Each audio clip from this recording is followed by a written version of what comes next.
Hello and welcome to Do I Like It, a show जहां हम हर बात पे बात करते हैं. And in this episode, we'll talk about Varun Grover's directorial debut, All India Rank. I caught the film at the Mami Film Festival last year and I watched it again yesterday for the second time. So it's safe to say कि मुझे picture पसंद आई है. And through this episode, I'll try to understand कि यार आखिर मुझसे ये film इतनी बात क्यों कर रही है? Why does it feel so special? There might be some spoilers for the film, so you have been warned. Now, I was going to make a normal review episode about the film and my thoughts on it, but overhearing some people while coming back from the theater yesterday, I want to talk about something else. Movie के बारे में general reviews तो बहुत आ गए हैं. I just feel like talking about one specific conversation. What makes All India Rank different? Is it just another film about IIT coaching? Yes and no.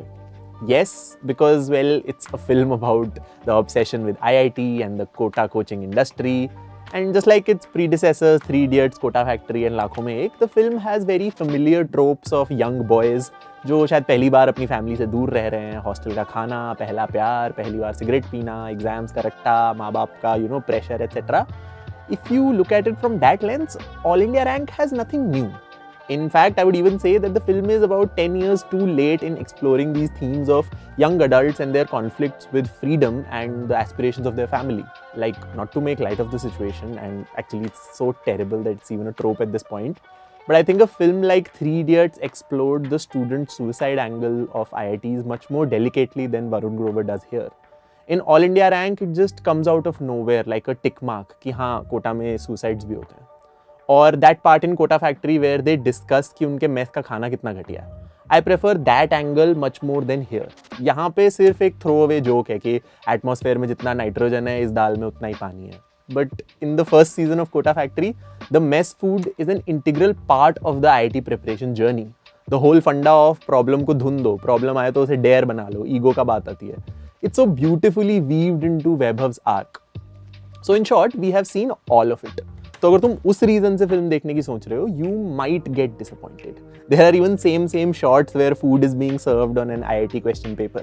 You know that ironic visual जहाँ पे एक paper plate पे physics का कोई free body diagram type बना हुआ है, close up है, एंड देन अचानक से कोई उस पे समोसे का तेल छिड़क देता है या पैटी और चटनी सर्व कर रहा है. All of that is here.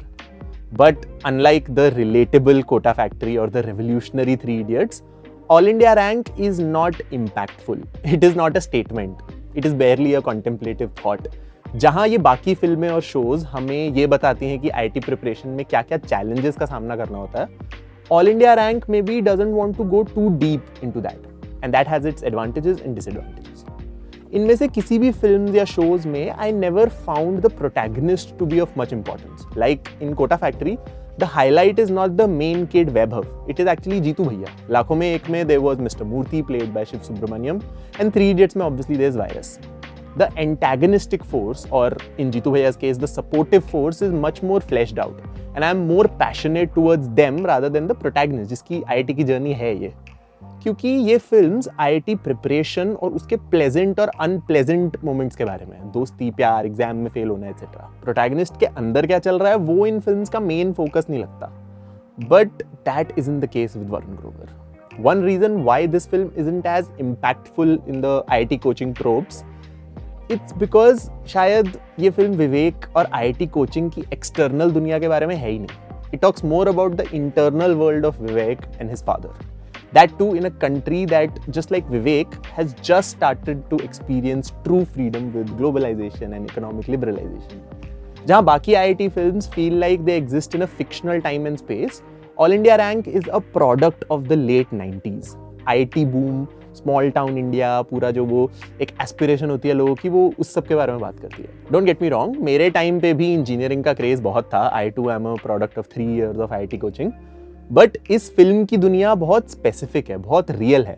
ये फिल्म देख के मुझे अपनी आईआईटी प्रिपरेशन की याद इतनी नहीं आती जितनी शायद कोटा फैक्ट्री देख के आती होगी. विवेक का कैरेक्टर मेरे से सिमिलर है, लेकिन मुझे विवेक की दुनिया में मैं नहीं दिखता. I was raised in a much smarter and a much less innocent world than Vivek. मुझे ऐसा लगता है कि ये एक 30-40 साल के आदमी ने अपने कोचिंग के दिनों को याद किया है, और शायद जो वो उस टाइम दुनिया से नहीं बोल पाया वो इस फिल्म के थ्रू बोलने की कोशिश कर रहा है.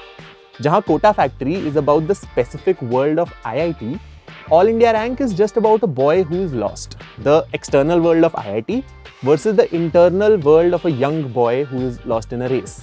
You see how this slight difference in thought becomes so big when, expanded for a whole film. And the best part is both are amazing in their own ways. I love how Varun Grover is contemplating about control. वो control जो एक 15 साल के बच्चे में नहीं होता कि वो अपने घर वालों से बोल सके कि मुझे नहीं पता मुझे क्या करना है, या मैंने अभी कोई ऑल इंडिया रैंक नहीं सोची अपने लिए। वो कंट्रोल जो शायद सारिका के पास है व्हेन शी सेज कि IIT हो या ना हो, मुझे बस फिजिक्स से कनेक्टेड रहना है। वो लॉस ऑफ कंट्रोल जो विवेक की माँ फील करती है when she cries in front of her husband saying कि तुमने मेरे बेटे को हमेशा के लिए दूर भेज दिया, वो कभी वापस नहीं आएगा। और वो कंट्रोल जिसकी बात इस फिल्म का सेंट्रल फंडा करता है, the Euler or Euler's identity, e raised to the power I pi plus 1 equals 0. An equation that Richard Feynman calls the most remarkable formula in mathematics. एक equation जो logarithm, geometry, imaginary numbers और natural numbers को beautifully connect करती है, which sparks philosophical ideas of determinism, free will and the aforementioned control. इसके बारे में एक myth है that this equation proves the existence of God. It's very interesting, do read upon it. But विवेक जिसको इतनी छोटी एज में एक मिशन पे भेज दिया है, इसी एग्जिस्टेंशियलिज्म से गुजर रहा है शायद। उसकी टीचर उसे बोलती है कि IIT से निकलने के बाद चाहे तुम मंसूर खान बनो या फिर HC वर्मा, सक्सेसफुल तो हो गई। उसका फादर उससे बोलता है कि अब बस तुम्हें ही संभालना है हमारे फैमिली की फाइनेंशियल कंडीशन को, और उसके दोस्त बस बोल रहे हैं भाई IIT, अब हम बस मस्ती करेंगे। पर विवेक की दिक्कत कुछ और है। The problem unlike other IIT films isn't कि उसकी कोई बात नहीं सुन रहा, इट्स मोर लाइक उसे खुद ही नहीं पता कि वो चाहता क्या है, वो कहना क्या चाहता है। As captured perfectly in the song, choice ही नहीं है, बोलना तो बहुत है पर वॉइस ही नहीं है। I also like the way all India rank dealt with the father character, उसकी आर्क मुझे सबसे सुंदर लगती है। He starts the film with saying IIT का लड़का बरम्यूडा चप्पल में भी सभ्य लगता है, and by the end events happen and he realizes कि दुनिया एक्चुअली IIT से बहुत बड़ी है। So in a sense it is not an anti IIT film, it's an anti IIT का हवा फिल्म। मतलब ठीक है, करना है तो करो, नहीं करना मत करो, but you don't have to make your whole life around it, right. जब मैंने इस फिल्म का ट्रेलर देखा था, it made me feel a very peculiar feeling, जो मैंने एक और फिल्म को देख के फील किया था, 12th fail. For both films I was like यार ये दुनिया तो मैं बहुत बारी देख चुका हूँ, I hope it is not the same old trash. And in both cases I was pleasantly surprised, and funnily enough दोनों केसेस में TVF वाज द वन जिससे कंपैरिजन हो रहा था। 12th फेल देखते टाइम आई वाज लाइक भाई aspirants अभी तो आया था, एंड इसमें I am like Kota Factory जैसा ही होगा, क्या करना है। But as I said for 12th fail as well, neither film is about the world that these characters inhabit. अगर तुम bare bones में जाओ तो 12th fail isn't technically about UPSC.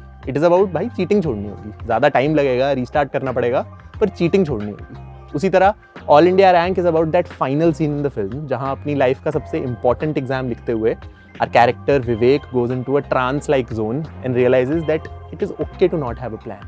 It is okay to be confused. E raised to the power I pi plus 1 0 होगा, पर हमारी जिंदगी शायद इस एक इक्वेशन को डिफाई करती है।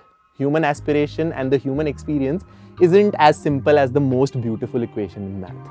और शायद इसीलिए this film doesn't make as bold a statement. It is contemplative, it is curious about different points of view, and it's like confused. I mean, not really confused, but if you're clear about the fact that you're confused, are you actually clear or are you confused?